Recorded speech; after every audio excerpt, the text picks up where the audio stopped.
Hello and welcome back to the Reaper. So we've got another tactical debrief today for you guys watching. So last night's mission was the 3-base mission. So just to give you, if you haven't watched the movie, you've got the Blues based here. You've got target 1 there, which was a power station. Target 2 there, which was an oil refinery. Target 3 there, which was a red hidden convoy. So the mission for the Blues was to locate this convoy, and they were all we knew is it was between this area and kind of this area, kind of 30-40 miles across. We had to find them. We also had to protect these 2 blue installations.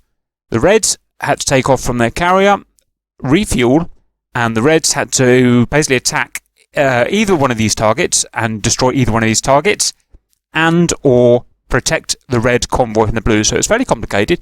I don't know what the Reds' tactics were per se, but I do know what the Blues' tactics were. So the Blues were to send one team of F-15s to protect, I think, this target here. Once they were there, the 4 F-15s would set up a 2x2 racetrack static chainsaw and maintain that chainsaw to basically keep full coverage of this base at about Angels 10, something like that. So that's what they did, and they did it very well. Well done to them. The Mirages, there were supposed to be 4, but only 3 turned up. So we got Mirages, were to protect this oil refinery here. Again, it was 2x1 static chainsaw here. They did well as well. And the rest were Cascais and Cascap MiG-29s that were to locate this convoy and defend it, and defend the airspace around it, and then move in the heavy bombers, moving the ATEMs to kill it. We won't cover this part because you saw all of that in the movie. That was pretty cool, but it was pretty standard. So we'll just cover the engagements around these 2 targets and see what happens. So stand by. So I'll skip forward a bit. You can see we've got the 4 F-15s doing their racetrack chainsaw up there. We've got the Mirages, 3 Mirages doing the same there. And we've got, it looks like they had 3 separate chainsaw with these guys rather than wingman pairs, so that's fine. And down here we had a pair of MiG-29s on a racetrack chainsaw. We had a Vigan and a Harrier searching for the convoy, and the A-10s loitering just out of danger to be called in. So it was all extremely well organised. Every single group commander did their job perfectly, which is very rare. So it's great to see that. Good job, everyone. The Reds unfortunately had a bit of a mare, I think, but we'll catch up with that later. Let's move it on a bit. Okay, moved on a bit. The Blues are attacking the red convoy now. Luckily, the Reds decided not to come and tamper with this convoy, so we got it done without any interference from the Reds. The Reds have all refueled. Now, notice that there was only 3 Reds. There was supposed to be 4. The 4th guy didn't turn up for some reason. So there were only 3 of them, although one of them, I think, had an extra life to counter that. But there should have been 4. Very annoying when one doesn't turn up, so they're very underpowered. Anyway, let's move forward. So just a reminder, we had a kind of a line roughly where the mouse is pointing here. That was the no-go line. The Reds could cross it, but the Blues could not cross it. Looks like we've got Sherman Udereza here doing some sort of kind of racetrack, probably as distraction. They're probably about, let's have a look. Yeah, about 20-odd miles from the Mirage chainsaw. I think they're just a distraction, and it looks like Wolf Shadow here is the attacker, and he's going to go through the mountains to avoid radar and go to one of these targets. Let's follow that through. Okay, we can see he's working his way through this big valley. He's probably got this all planned out ahead. Okay, we have missiles out. Let's see what that was. So we've got Sherman punching a 27 ER. Obviously, can't kill from that range. I think, again, they're just distracting these Mirages, just trying to keep their eye over here so the Wolf Shadow can get through. So that's all perfectly good tactics.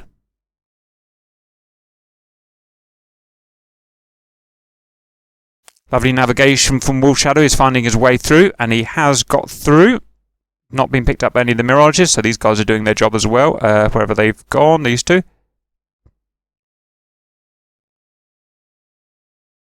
And he makes it all the way through, and then he has to do his pop-up to find the target, because obviously it's quite hard to find. Up he goes, plenty of speed, so that's good to see. Speed's always got to be high when you're in a danger area. And down he comes. Let's just see what went wrong.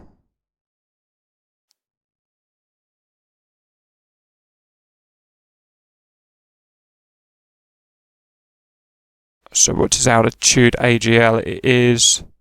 I see. So he wasn't... so he took his launch authority... Basically, he can't launch bombs below 1,000 feet. And he's already at 700 feet above the ground.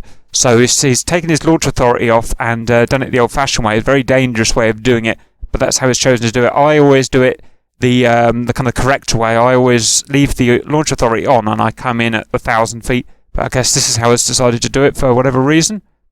Bombs are... oh, he got shot down. I didn't know that happened, but right, he got shot down.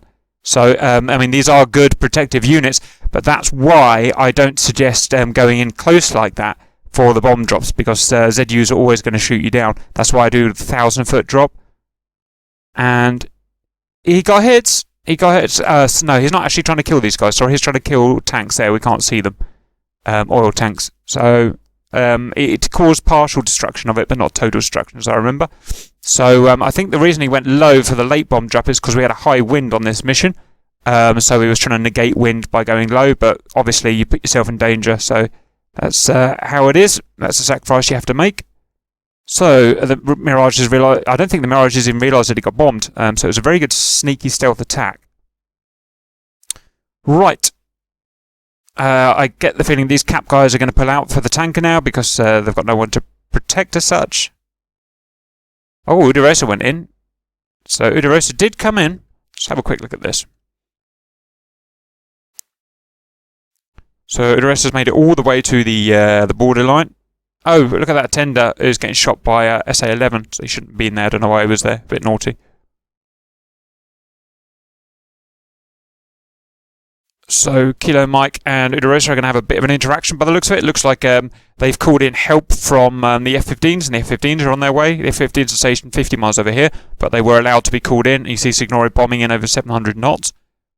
And Udarosa put himself a little bit close, because he's put himself 7 miles away from Kilo Mike. Kilo Mike's got a very fast jet, faster than a flanker. Luckily, he's not flying properly. He's not got his burners on low, and he's decided to turn away, so that's perfectly fine. Just a reminder, there was a border here that the Blues weren't allowed to cross, so Mike's obviously decided not to go across the border, which is good. We got a AMRAAM out there from one of the boys. Let's have a look at that.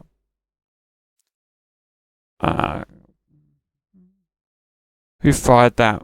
Bit of a funny shot. So Signore at the last minute. Bit of just a snapshot. I don't think that was a very serious shot. It's nearly in range actually, but I think he realised he was getting to the border, had to put a snapshot out quickly and then turn around. I expect that's what that was. And it was just about a threat. Udarosa put a missile out again. It wasn't really intended to kill anything because he turned around afterwards, so that missile would have been dead in the water. I think they're just kind of playing posturing at the moment. There's a line here. I mean, this is how I'd expect real combat to be. There's a kind of a line here. That's the determined, split between the two factions, and you've got F-15s bouncing off the line here, flankers bouncing off the line here. No one's really trying to kill each other as such. They're just putting kind of warning shots across the border and back and forth. No one's charging in. I'd expect real combat would be like this because obviously real countries can't afford to lose their pilots and aeroplanes. So I expect they'd be taking snipe shots like this and little posturing shots and stuff like that, rather than the typical thing you see in DCS, people just charging in to die, because obviously in DCS it doesn't matter if you die. So I quite enjoy seeing fights like this more than kind of tight in dogfights, because this is what I consider more realistic, which should happen in the real world. So yeah, I like it for that reason. It's because they care about, obviously, they don't want to die, because there's no respawning in this, so if you die, you're dead, and you've got to sit there for 3 hours doing nothing. So it's very important you don't die, and great disengagement. Both of them fired missiles on each other, and then they turned 9G pools, both of them, got out, terrain masked, did what they had to do to beat the missiles. So that was good flying by those guys. Stahl's been naughty. He's right across the line there, and he's just been told off by the looks of it that he's across the line. If he'd have shot that guy when he was across the line, I would have had to kick him out, because it's not fair to cheat, obviously. Right, that was pretty... I enjoyed that. That was nice little realistic engagement there. Okay, stand by as we find the next bit of action. Okay, the Blues are on their next attack. They've got Wolf Shadow in the mountains again. He was their designated attack guy, obviously. The others are... Sherman died. He had a refueling accident. He hit the tanker, which is a bit silly. Which is very unlike Sherman. Uderosa has just gone back and refueled at the carrier. It was probably a better idea, just refuel at the carrier. It's probably quicker than going to the IL-78, to be honest. So Wolf's got no cap cover at the moment. However, what Wolf does have is that almost all of the cap fighters, apart from 4, so there was 8, but there's now only 4 because the others have all run out of gas and they've all had to head back to base. So it's a good chance for Wolf Shadow to strike. I don't think he knows this, but just happens to be a good thing to do. So he's terrain masking nicely again. So he's got to keep his eye on the prize. He's got to be careful not to find. So he could easily rear up and belly shot Kilo Mike here, but and you can see I think he was about to go for it there. Do you see how he kind of got that pilot instinct to go and kill that bird? But if he did that, he would have failed his mission because he would have been spotted and he would have been killed. So he's probably seen that guy here and thought, oh, I can go and kill him. I'm going to go and kill him. I'm going to go and kill him. I'm going to go and kill him. And there's the realization that, hang on, this isn't my mission. I'm not a 5-year-old. And back on with the mission. So that's probably what we saw there. So he's back in the canyons. A little bit high for my liking, but I guess it did the job. He must be masking. Killer Mike, no idea. Obviously, he's down there. There's got nothing to really alert him. He can pitch his radar down quite far, but the chances of him spotting him cold at that range is actually quite low because he is close and low and cold. There's one more thing to bring up with the guys. When you're doing these combat air patrols, make sure you sleeve your radar constantly, so you're never just sitting with your radar going straight out. Your radar is like a slice of a cake or a slice of a pie. If you remember the previous videos, constantly sleeve it down and up and down and up. If you're not sleeving it, then the only time you won't be sleeving it is when you're locked onto someone and you're firing missiles at them. Otherwise, you're searching up and down. It's the only way to give you a picture of what's actually out there in front of you. And it'll allow you to spot guys down here on the ground. Anyway, small mistake from Wolf Shadow there. He should have gone obviously through this canyon, but he went over the top. That was almost his downfall. As soon as he goes over the top here, Zoidberg here spotted him. If you remember in the video, you can hear Zoidberg saying, I've seen Wolf Shadow. So I think he just survives it. So there's a race now between Zoidberg and Wolf Shadow to get to that target. Same one as last time, the oil refinery. I don't know where they went for the oil refinery. To bomb the oil refinery, you had to kill lots and lots of small ground targets. To bomb this one over there was only one building. However, this one building had F-15s and this only had Mirages, so I'm guessing that's why he chose it. So he decided to go up for the pop-up early, identify his target so it didn't have the same delay as last time, and he's going to make it. Just. Zoidberg's coming in 650 knots. In for the dive bomb. Now let's see his AGL. So I think he's going to be doing another dive bomb without launch authority. Let's see. Never done that before, so I wouldn't really know how to do it. AGL is bombs away at 1800 AGL. So no, that was within proper drop parameters. So this would be a better drop, and he'll be safe. He won't get shot by the ZU-22s. The only problem is because it's such a high drop and the wind is so strong, there's a good chance it's going to go off target. And that's exactly what's happened. The target is here in the middle, but they've gone off target by 100 meters simply because that wind is driving this way and pushing those bombs away. So that's the only problem with unguided bombs. What they should have done, they didn't realize, is they should have taken bunker busting rockets. They're like the 20-inch rockets, absolutely giant things that are as powerful as big bombs, and they are almost not affected by wind at all. So they could have come in here, drove those bunker busting rockets in, killed everything, all buildings there, and escaped. So that's what they should have done. But never mind, wasn't to be. Now we've got a fight on our hands. I think, right, okay. So we've got Zoidberg, and let's analyse that shot. So he's rushing in to try and save the mission. So he's fired at he's fired at 8 miles. That is too close for a kill. Down here with the average Angels of about 6, it's about 7.5 miles to get a kill. Or maybe it's just slightly outside parameters, I think it is. But I think it's more trying to scare him off than actually kill him here. Wolf Shadow has rightly not engaged that guy. He's turning around. That is the correct thing to do. Wow, I didn't realise Mike was coming in, so Mike's also spotted him. So there's been some communication between these two guys, and Mike's seen him, so Wolfshadow's going to do extremely well to get out of this. On the good side, though, look how much energy is maintained. Nearly 700 knots true.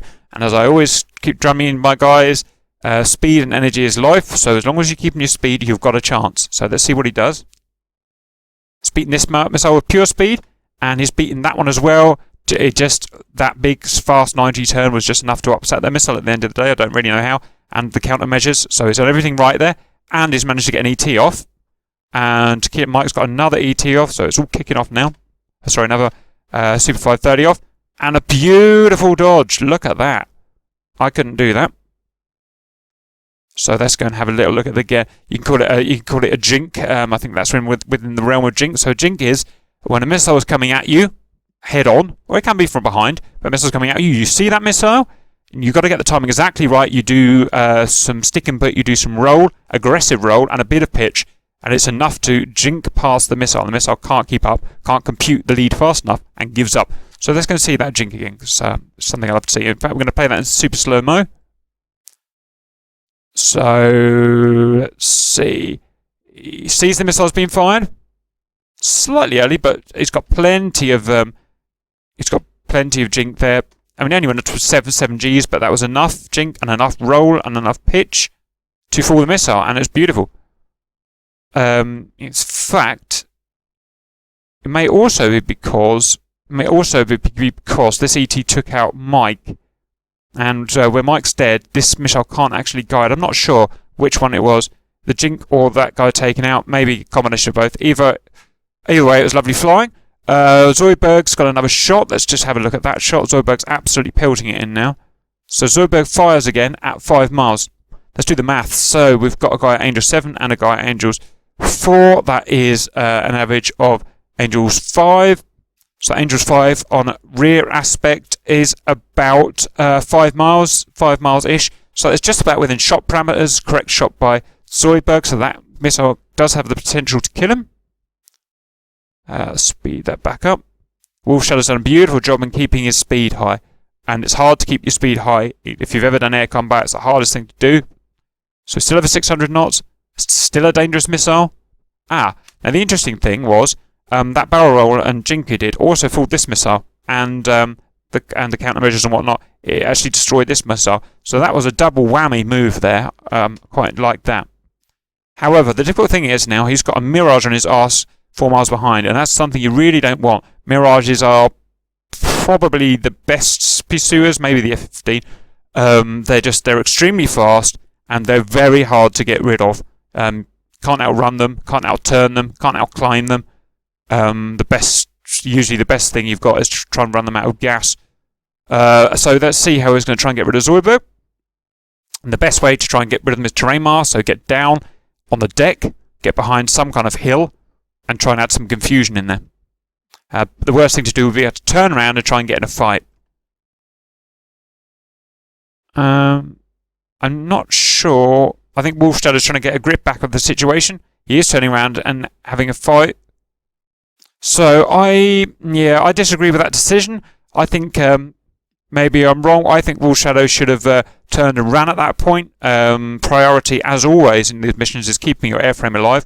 The worst thing you can do is die, because then you're absolutely no help to your team at all. If you're alive, even if you're wounded, you can be some good. So I think he should have burnt out. However, that said, in reality, the Mirage would always beat this flanker in a chase. The Mirage is a faster aeroplane, at least down low, so it would have tracked him down. However, that said again, there is a border there, only about 5 miles away, so if Wolfshadow could have got to the border and threw it by a few miles, he would have been safe. So I think the best tool a fighter pilot or any combat pilot can have is their brain and their decision making under pressure. And I think the correct decision there would have been to get out, just burners on, jettison all your gear, so you're more slippery than the Mirage, and just burn straight over that border and get to safety, save the airframe, and worry about it then. But for whatever reason, he doesn't have all the information that I have, so he doesn't have that decision as easy to make as I do. So, what we've got here is Dogfight starting. Now, the problem we've got here is Zoidberg's speed. He's 800 knots, incredibly fast. Entering a dogfight at 800 knots makes you almost useless. In fact, in many ways, it puts you on the back foot because he's got to burn that speed off before he can even really fire any missiles. If he tries to fire a missile here, he's going so fast, his missile will come out from his jet so fast, it probably won't have the chance to track on a target moving fast from right to left, so a side aspect target.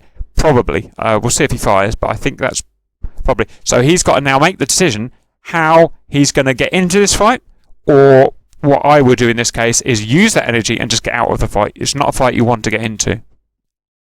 But let's see. Okay, he's going hard. Okay, so he's fired this missile. 1.2 miles. Look at his speed. Look at the speed of the missile already. It's just so fast.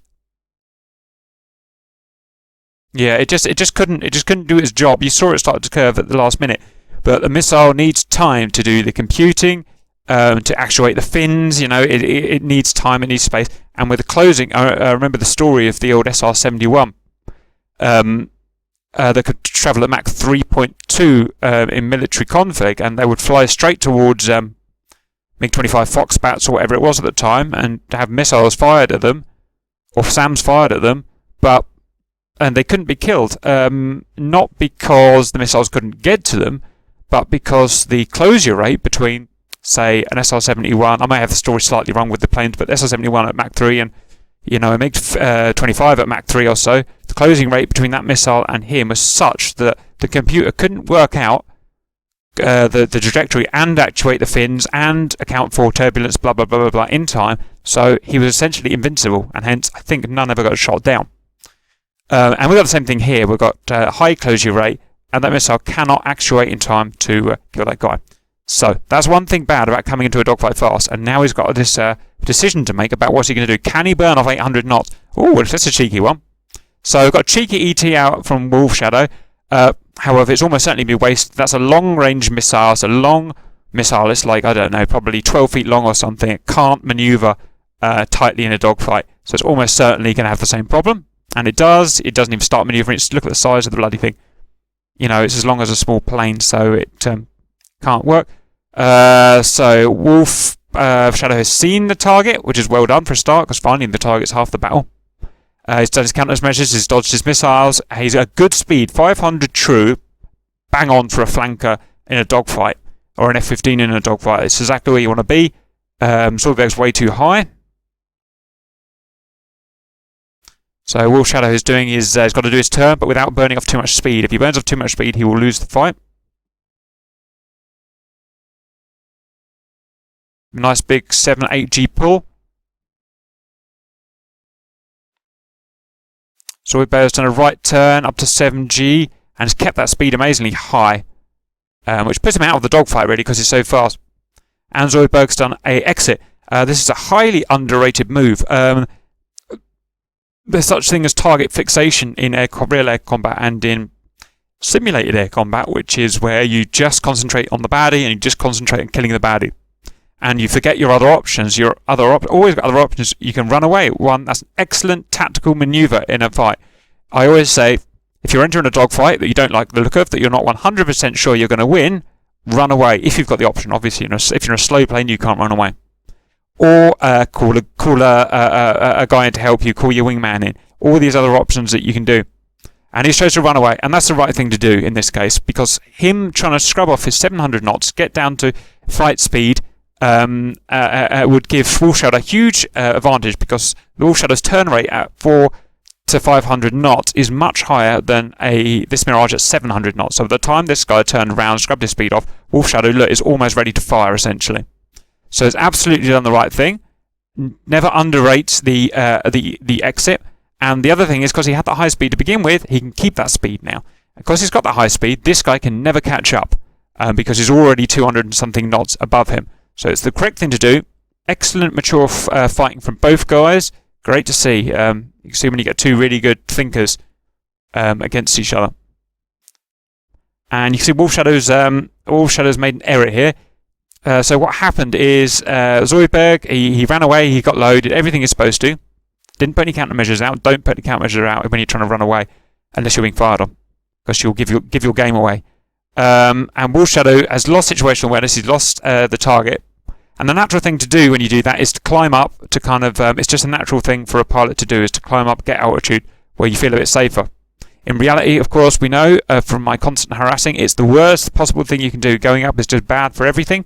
It's gonna burn your speed off. The only thing it gives you is potential energy. It scrubs your kinetic energy. It scrubs your speed. It scrubs your ability to fight. It makes you more susceptible to missiles. It makes you easier to spot.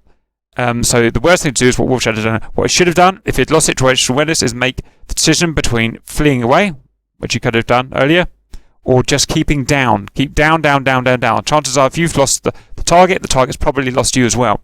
The worst thing you do is go up, for the reasons I just went through. I won't go through them again, but so that one is an error. And it's made him hugely, look, it's right down to getting down to stall speed now, and is hugely susceptible to anyone coming to shoot him now. There's nothing he can do. He's got no energy in the bank. So he's kind of lucky to get away from it, with it, to be honest. On the other hand, Zoidberg here with the tactical advantage now, because running away can give you a good tactical advantage. You can reset yourself. You can reset the aircraft, so you can come in with a fresh run. Reset your radar. Do anything you've got to do to prepare your aeroplane. Prepare yourself, which is just as important as the aeroplane. Wolf Shadow's still flying around 200 knots now, so he's completely lost it now. That's a completely useless jet at that point at 200 knots, upside down, at 8,000 feet. Whereas Zoidberg, much more useful, 600 knots, turning in. He's got it under control. The Mirage is under control. Wolf Shadow's benefit, he did find the target. No, he didn't. No, he never got him back. So if you don't get him back like that, if you don't get him back within, say, one turn, just get the hell out of there. You've got to get out of there. You can't sit and spin around in circles. This is the worst thing I see from my pilots, is when they lose situational awareness, the worst thing you can do is sit and spin around in circles. And that is what they do, just kind of deciding what to do. That every time I see someone do that, they lose 100% of the time. So you've got to be assertive, positive, 100% confident. So that should have been, so instead he should have gone around once and then exited, if he had to go around at all. I wouldn't have even gone around at all. Well, I'd like to have thought I wouldn't. Yep, and so huge advantage coming to the Zoidberg, because Zoidberg's done it right. He's gone out and then he's recommitted when he's happy that he's safe. And coming in with a fresh fighter with a fresh run like this is always going to be advantageous. Wolf Shadow's benefit, he's got his 600 knocks back, but I don't think it's going to save him now. He's just wasted too much time messing around. And that's a fast Mirage coming in now. So Wolf Shadow has finally decided, right, I'm going to get out of here. He's getting into a valley, it's going fast, but it is too late. I've got a 3-mile Mirage behind him. It's going to get shot. So he's turning into combat again. I would have preferred to see him just run, but again, he can't see what we're seeing, obviously, so he can't make that decision. And we have a missile. It is another fast missile. It's just less than 700 knots, but it's got a good lead on it. Now, here's an important thing. Less experienced pilots, which is most of us basically, tend to fire with their aeroplane fire on the vector towards the target or behind the target. That means the missile has to do a huge turn to get in front of the target, to get lead. Now look at Zoidberg here. He's angled his plane in front of the hostile plane, which is not a natural thing to do at all. It only comes with training and experience. He's angled his plane, vector, look at the vector, in front by, I don't know, 200 meters. And that means this missile's only had to deviate that much from the flight vector of the plane, which is almost nothing. So that has essentially come straight out of the front like a bullet. Hasn't had to burn any speed off doing wiggly turns, and it not only burns speed off wiggly turns, it's the whole effectiveness of the missile. It upsets it, it creates turbulence, it makes the missile, it gives lateral G's to the missile. As soon as the missile has to start curving, it's less effective. If it can fly straight like a bullet, it's excessively effective, as I think we're about to see here. So that was a good idea, and as well as that, he's got the range just about right. Any closer, he would have been going too fast. So it was everything right. It's going to be a strike. Oh, yes, it did just hit him. So that is, so Wolf Shadow started off really well, did some really good fighting there, then just got carried away and had really easy to do, especially because, it's not real life, obviously. It's a game at the end of the day, so if you die, you don't actually die. So he got carried away, should have made an exit earlier on, really. Zoidberg did everything perfect, as he always seems to do. No criticism at all. Every decision was perfect. All the firing was pretty much perfect, so well done. So it took a long time to analyse that, but when you have good fights like that, with good guys, it's really important to spend the time watching it, to drumming it in. Right, let's see if we have anything else down by. The last thing that happened was Uderosa's made a lovely little run. I don't know how he got through everyone, but he did. Down low, got past Sonic, and again, Sonic should have been leaving his radar. I don't know if he was or wasn't, but one way or another, he didn't see Uderosa. So he makes it through, and he does get bombs on target, and he does destroy the target. He also destroys himself, as I remember. Let's try and see what happened there. So let's have a look. So his AGL is 600, right, so he's going for a non-launch authority drop, and it's, like I said, it's real dangerous. So basically, if the plane won't let you drop bombs below 1,000 feet, you have to turn off the computer to allow you to drop below 1,000 feet. So he's turned it off, and he's going in for a dive bomb. So it's a really dangerous move. A good chance of you killing yourself with your own bombs. And also puts you in the way of the AAA, obviously. Oops. Let's slow that down just so we can get a super slow-mo. 550 knots, speed is good. Bombs are out at 250 feet, so he's going to blow himself up with his own bombs, I imagine. I think they're low drag as well. Yeah, he blew himself up with his own bombs. So that is why you have that launch authority protection into it, so it doesn't allow you to drop below 1,000 feet, because the splash damage will go straight up from a bomb and kill that aeroplane. Got to have a good 1,000 feet separation. However, he made that decision to make sure that the wind didn't affect it, and he basically, sacrificed himself to kill the target. So I guess that is pretty heroic at the end of the day. So that's everything done. A couple of good fights there. I hope you enjoyed it, and we'll see what we get next.